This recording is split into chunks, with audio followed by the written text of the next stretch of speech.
네, 다원론 세 번째 철학자 데모크리투스 한번 만나보시겠습니다.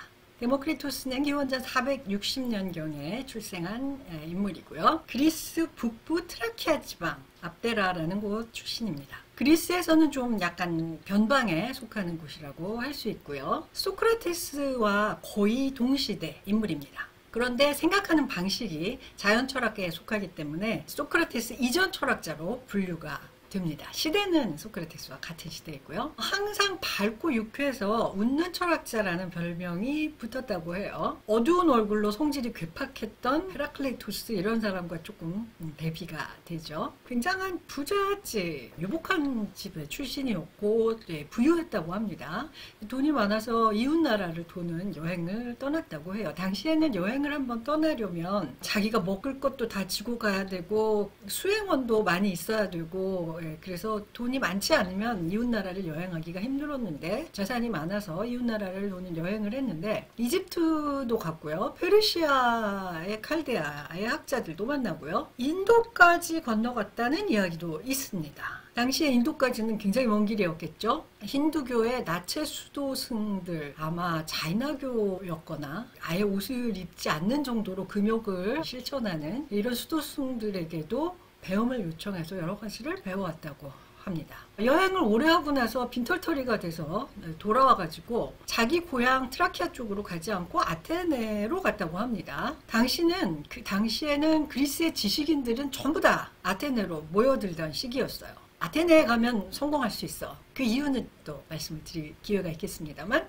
좀 똑똑하다 싶으면 다 아테네로 갑니다. 네, 이런 시절이었기 때문에 이 사람도 여행을 마치고 아테네로 갔어요. 자기가 알게 된 지식을 사람들에게 알리고 가르치고 설파하고 이랬겠죠. 아무도 알아주지를 않았습니다. 그의 철학이 당시 아테네 사람들의 입맛에, 구미에 혹은 욕구나 필요에 별로 맞지 않았던 것이죠. 그는 전통적인 의미의 자연 철학자였는데 당시 아테네 사람들이 원하는 지식은 그러한 것이 아니었습니다. 그럼 뭐였을까요? 네, 그거는 나중에 또 말씀을 드리겠습니다. 철학자 데모크리투스를 그린 그림들이 있습니다. 요거는 렘브란트가 그린 것이라고 하고요. 네. 아무튼 다 웃는 얼굴로 되어 있습니다. 웃는 철학자래요. 성격이 굉장히 좋았던 게 아닐까 생각이 듭니다만 네, 이런 그림도 전해집니다. 요한 하이니 슌펠트 사색하는 데모크리투스도 있네요. 네, 데모크리투스의 얼굴을 한번 봤습니다. 데모크리투스의 인용부입니다. 나는 당시에 가장 부유한 왕국 페르시아 왕국을 얻기보다도 오히려 우주의 원인에 대한 설명을 하나라도 더 찾아내는 게 더 좋다. 나는 그거를 더 원한다. 전 세계를 줘도 안 바꾼다. 나는 알아내는 게 더 좋다. 이런 얘기를 한 거예요. 그런데 당시 아테네인은 사회적 출세를 갈망했고요. 자연 철학보다 수사학과 변론수를 더 선호합니다. 즉 자연에 대한 이치를 탐구하는 것이 아니라 어떻게 하면 정치적으로 좀 더 영향력 있는 인물이 되어 성공할 것인가. 지금으로 치면 자기개발 뭐 이런 거에 더 관심이 있었던 거예요. 뭐 경영학 이런 거에. 그러니까 아테네는 내가 있을 곳이 아니야. 그렇게 좌절을 하고 아테네를 떠나서 고향으로 돌아가서 강좌를 열었는데 거기에서 강좌를 들은 그 청중들은 굉장히 감동을 했던 모양입니다. 그래서 돈을 모아서 사례를 했는데 이미 써버린 여행 경비를 다 채울 정도로 사례비가 많았다고 하니까 수입이 괜찮았던 모양입니다. 책을 한 70여 권 썼다고 알려져 있어요. 예, 당시 고대 철학의 인물로서는 아마 가장 많은 저술 권수로 생각이 되는데요. 안타깝게도 또 전하지는 않습니다. 단편으로만 전하고요.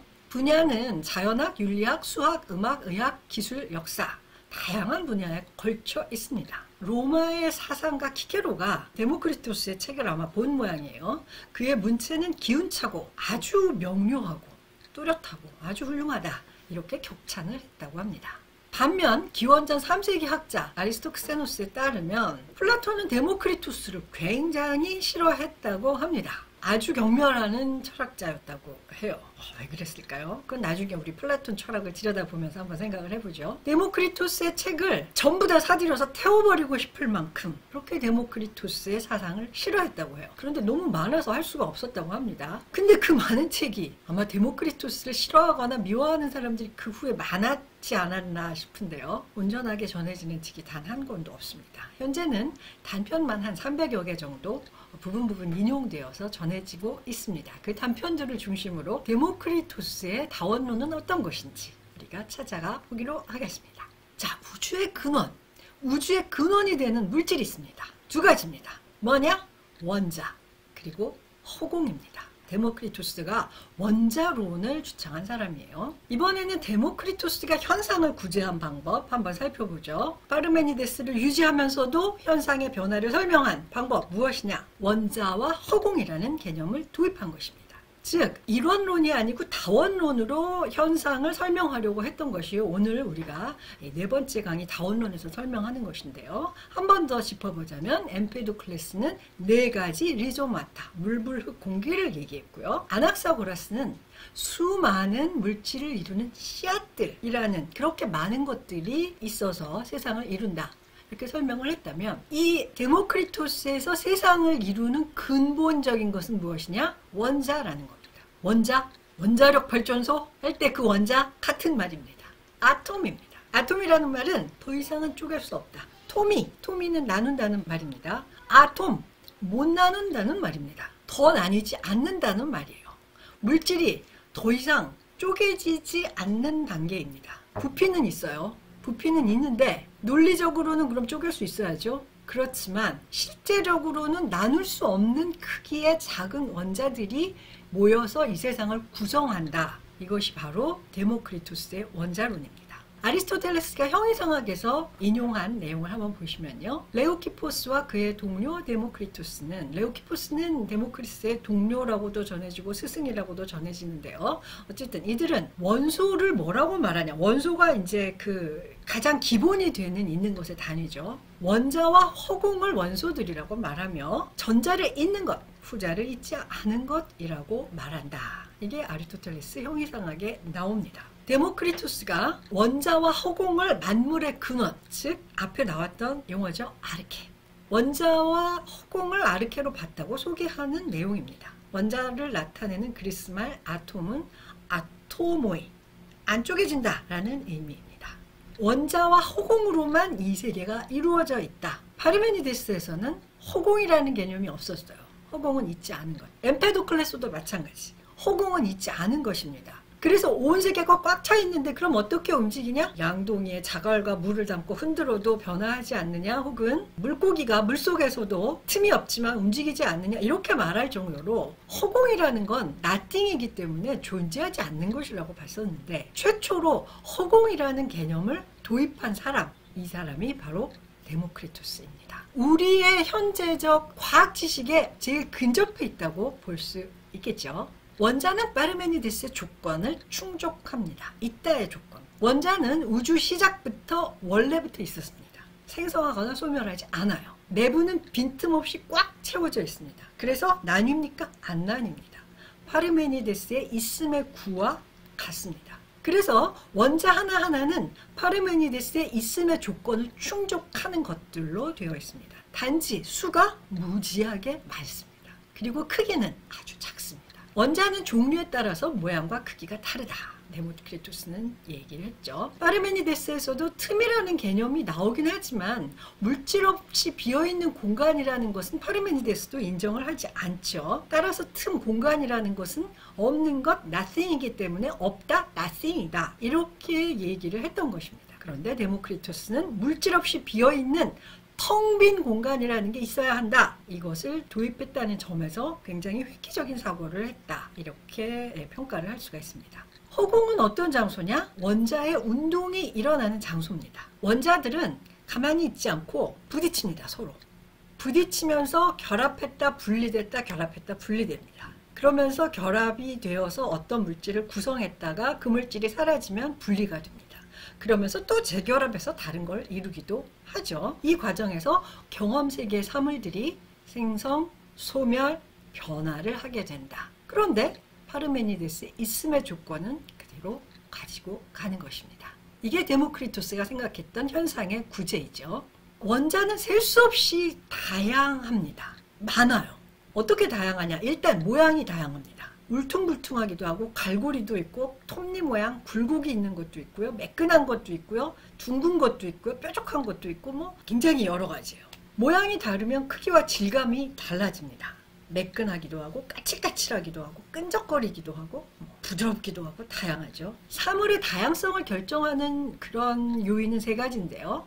1번 결합하는 원자의 종류, 원자가 어떤 종류냐. 두 번째는 원자의 배열, 원자가 어떤 방식으로 배열하느냐. AN이냐 NA냐, 그러니까 배열의 순서. 그다음 방향, 세로로 결합하느냐 가로로 결합하느냐 사선이냐, 뭐 이런 방향, 이런 것에 따라서 사물의 다양성이 결정됩니다.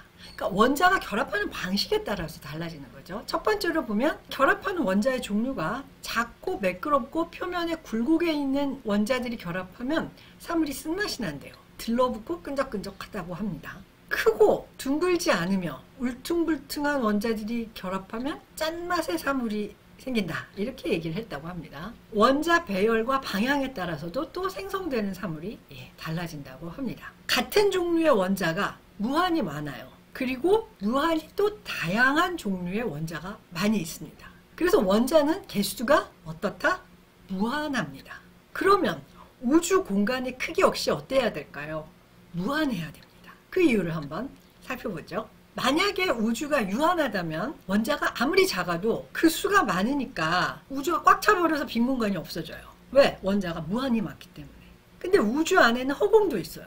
따라서 우주는 유한하지 않고 무한할 거다, 이렇게 이야기를 했던 것입니다. 그런데 재미있는 이야기를 또 데모크리토스는 합니다. 멀티 유니버스, 여러분 평행우주, 다중우주 이런 말 많이 들어보셨죠? 우리가 지금 이렇게 살아있는 이 우주 말고 또 다른 우주도 있을 거야, 뭐 이런 공상 영화도 있고 공상 소설도 있고, 그렇죠? 그런 생각, 이것과 똑같은 평행우주가 어딘가 있을까? 뭐 이것 말고 다른 우주가 또 존재할까? 우리 이런 얘기 많이 하는데요. 크기가 다른 세계가 굉장히 많다라고 주장을 했대요, 데모크리토스가. 이때 생각만으로 이런 걸 한 거죠. 지금처럼 뭐 물리학이 발달한 것도 아닌데도 어떻게 이런 생각을 했을까 신기합니다. 어떤 세계에는 해나 달이 없다, 이렇게 주장하기도 하고요. 어떤 세계는 지금 우리가 사는 세계보다 훨씬 더 크다, 이렇게 주장하기도 하고요. 어떤 세계는 천체들, 뭐 더 빼곡히 들어차 있다. 예를 들면 달이 5개다, 태양이 7개다, 별은 지금보다 수만 배 더 많다, 이런 식으로 얘기하기도 하고요. 점점 팽창해가는 세계도 있다. 오, 이건 되게 현대 우주론이랑 비슷하죠. 현대 우주가 계속 팽창하고 있다고 하죠. 빅뱅 이래로. 전성기를 향해 가는 세계도 있고,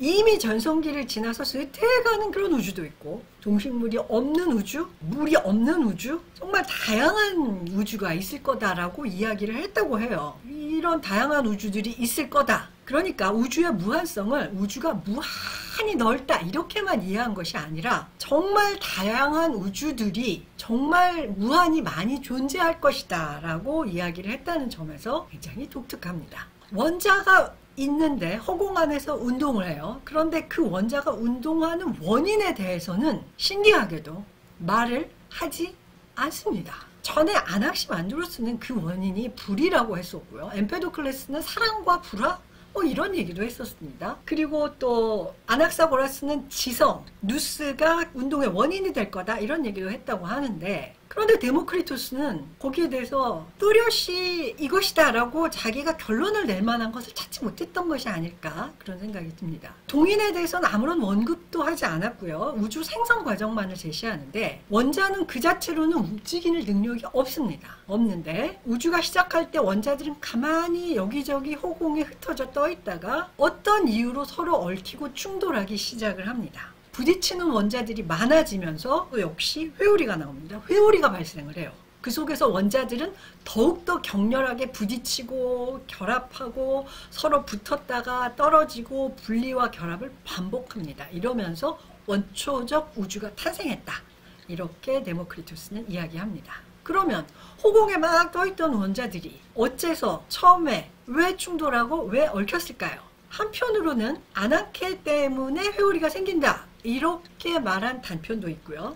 다른 단편에서는 우연히 혹은 저절로 그냥 그렇게 되는 거야, 이렇게 기록된 단편도 있습니다. 어느 게 진짜 데모크리토스의 생각인지는 분명치 않아요. 데모크리토스 자신이 여기에 대해서는 분명한 해답을 가지고 있지 않았던 것으로 추측이 됩니다. 그래서 데모크리토스에서는 동의는 분명히 밝혀지지 않았다라고 우리가 생각을 할 수 있고요. 이 원자론의 최초의 동인 문제는 이 데모크리투스의 생각을 한 100년쯤 후에 이어받은 에피쿠로스 학파에서 이 문제가 다시 한번 명료하게 다루어지게 됩니다. 이 얘기는 나중에 또 설명을 드릴 기회가 있을 것 같습니다.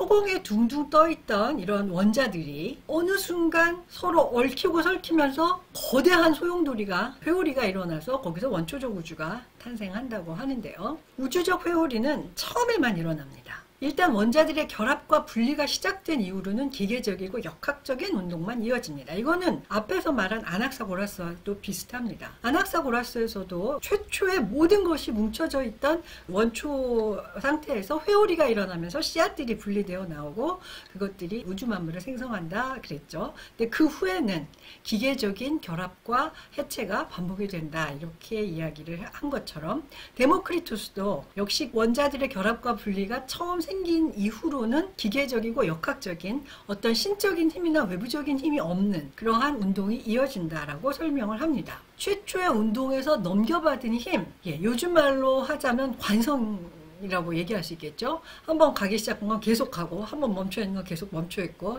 뉴턴의 관성의 법칙 같은 그런 관성에 따라서 운동한다. 이게 바로 데모크리투스의 생각입니다. 데모크리투스의 생각을 종합해 보면요. 우주의 시작과 그 이후의 과정 전체에 걸쳐서 우주의 운행은 완전히 기계적이다라고 보았습니다. 엠페도클레스나 아낙사고라스보다 한 걸음 더 나아간 완전 물질 위주의 설명을 하는 것입니다. 중요한 점은 운동을 지배하는 데 있어서 사랑이니 불안이 누스 지성이니 이런 개념을 전혀 끌어들이지 않습니다.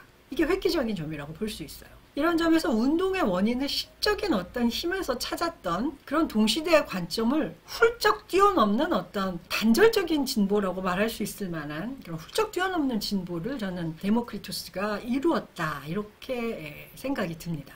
유물론의 원형 중에 원형이라고 할 수 있죠. 정신이 지배하지 않는 완전히 유물론적인 그런 사고방식의 원형이라고 할 수 있습니다. 유물론을 자신의 철학의 기반으로 삼았던 여러분 아시죠? 자본론을 쓴 칼 마르크스. 이 칼 마르크스가 박사학위 논문이 바로 데모크리투스와 에피쿠로스 학파에 대한 것입니다. 데모크리투스를 주제로 박사 논문을 썼어요. 왜?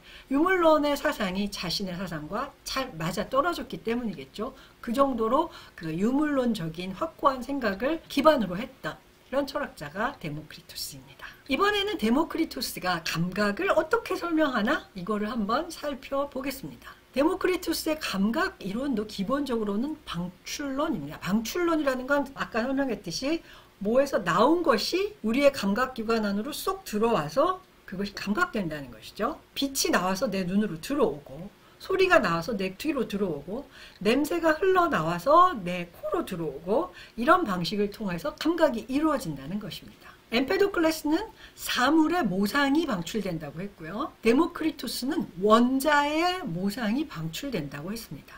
그런데 데모크리투스는 감각 성질이 그렇게 생겨나는 것은 아니다 이렇게 보았어요. 예를 들어서 질문, 포도는 왜 보라색으로 보이고 왜 새콤달콤 이런 맛이 날까? 원자들은요 모양과 크기만 있고요 색, 맛은 없습니다. 원자로 이루어진 사물도 역시 그 자체로는 색도 맛도 없습니다. 색이나 맛은 포도 자체에서 온 것이 아니다. 이게 데모크리투스가 한 아주 획기적인 주장입니다. 감각 성질은 사물 자체는 없지만 감각한 결과, 즉 인간의 감각기관과 맞닿는 순간 그런 성질이 체험될 뿐입니다. 원자에는 맛도 없고 색깔도 없고 그렇지만 그 원자가 인간의 눈과 닿는 순간 혹은 그 원자가 인간의 혀와 닿는 순간 신경험 혹은 달콤한 경험 혹은 보라색 경험이라는 것이 생겨난다는 것입니다.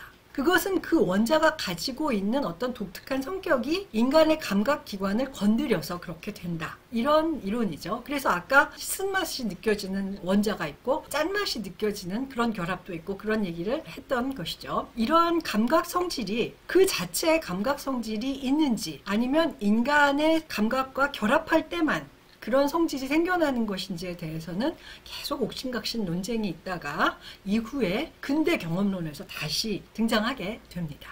그거는 여러분들이 근대 경험론을 공부하실 때 다시 한번 만나보실 수 있게 될 것이고요. 그때 이 데모크리투스의 생각을 다시 한번 떠올려 주시면 좋을 것 같습니다.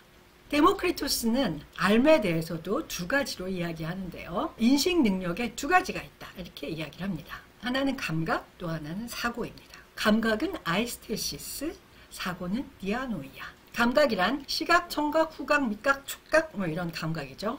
사고는 추론 능력입니다. 그런데 데모크리토스가 이런 얘기도 했어요. 단편에서. 감각은 서출적 인식이고 사고는 적법한 인식이다. 서출이 뭡니까 여러분? 서출. 서출은 정식 부인에게서 태어난 자녀가 아니라 혼외 관계에서 태어난 자녀, 다시 말해서 아내 말고 첩이나 다른 애인에게서 혼인관계가 아닌 여자에게서 태어난 자식. 예를 들면 홍길동이죠.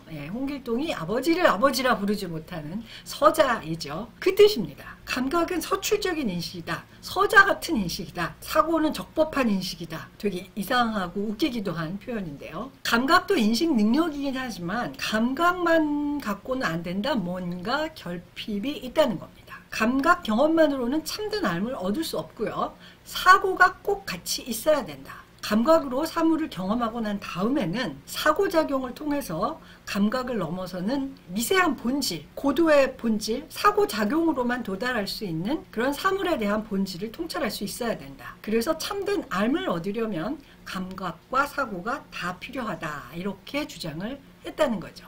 갈레노스라는 과학자이자 의사인 이분이 남겨놓은 이 데모크리토스 단편을 보면 사고가 감각 보고 야, 너는 허상이야. 너는 틀릴 적이 너무 많아. 그러니까 너는 참된 삶을 줄 수가 없어. 라고 평가절하를 하니까 감각이 이렇게 반박을 했다고 합니다. 가련한 마음, 즉 사고작용이요. 그대는 우리 감각에게서 믿음의 증거들을 얻으면서도 우리를 뒤엎는가? 즉 우리를 버리는가? 우리의 전복은 우리를 갖다 버린다면 그대에게는 몰락이 있을 뿐이다. 즉 네가 사고작용을 하려면 우리 감각이 사고할 거리를 갖다 줘야 네가 사고를 할 거 아닌가? 그러니 네가 우리를 평가절하하고 우리를 갖다 버린다면 그거는 네가 망하는 길일 뿐이라네. 이렇게 반박을 했다는 것이죠. 감각을 부정하면 사고조차 불가능하다. 이런 내용이죠. 사고는 감각 내용을 대상으로 삼아야 하니까요. 데모크리토스 이전의 사상가들은 감각은 오류투성이고 그래서 믿을 수가 없고 추측과 추리력과 사유의 순서로 점점 정확성이 커진다.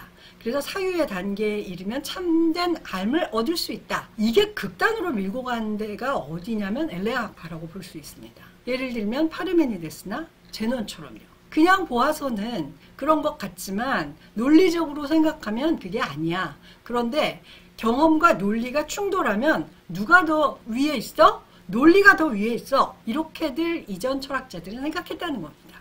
그런데 데모크리토스는 우리가 앞에서도 보았다시피 유물론의 시조답게 감각과 경험과 논리가 충돌했을 때 결코 경험을 버리지 않습니다. 감각과 사고가 협력해야만 우리는 참된 삶에 도달할 수 있다. 이렇게 강력히 주장을 한 것이죠.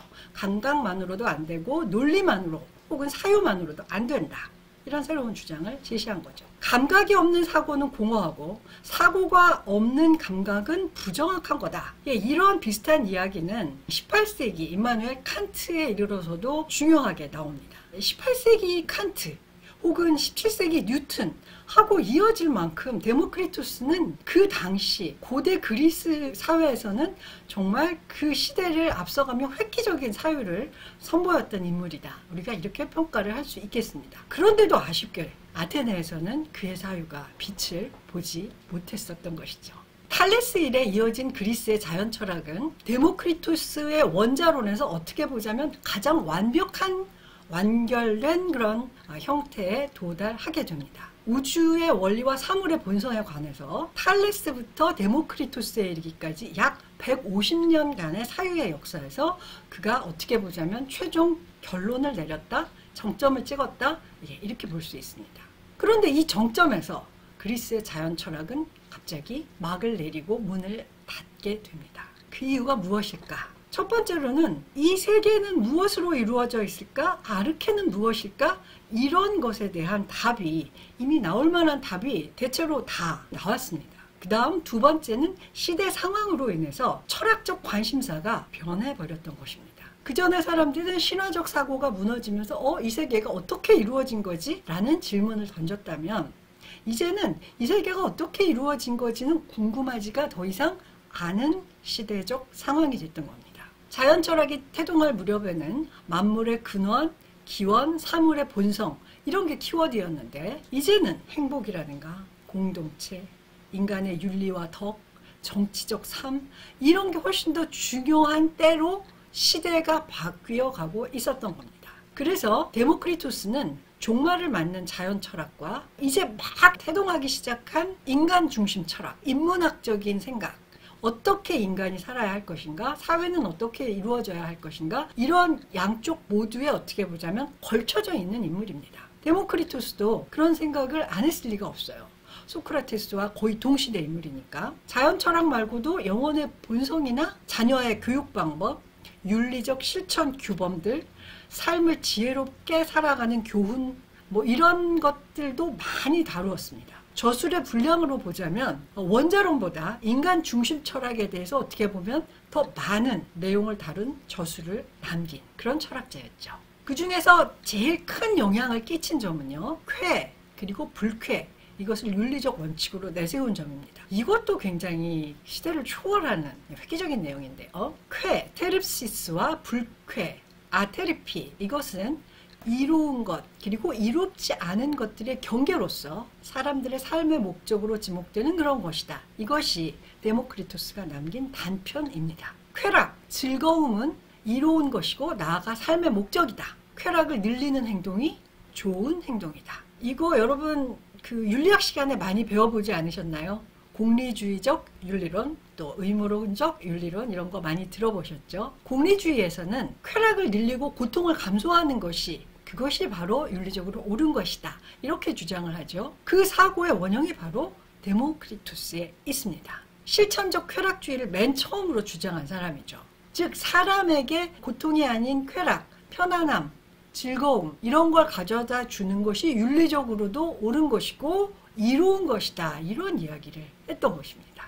공리주의적 사고에 어떻게 보자면 시초라고도 볼 수가 있겠습니다. 데모크리토스의 경우 삶의 목적은 유쾌함입니다. 유쾌함이라는 것은 그리스 말로 에우튀미아, 에우는 좋다, 튀미아, 영혼의 상태, 좋은 영혼의 상태입니다. 유쾌하다는 것은 무슨 뭐 웃긴 걸 보고 깔깔 웃는다거나 내가 골탕 먹이고 싶은 사람이 골탕 먹는 걸 보고 상쾌하다거나 뭐 이런 상태를 말하는 것은 아니고요. 영혼의 좋은 상태, 에우튀미아는 1번은 영혼이 침착하고 평정심을 유지하는 상태를 말합니다. 두 번째로는 즐거움을 누려야 합니다. 자, 첫 번째, 영혼이 이렇게 막 출렁거릴 때는 막 기뻐 날뛰는 것도 그게 에우튀미아가 아니에요. 침착하고 평정심을 유지할 때가 에우튀미아의 상태입니다. 그리고 즐거워야 돼요. 고통을 참고 있으면 안 됩니다.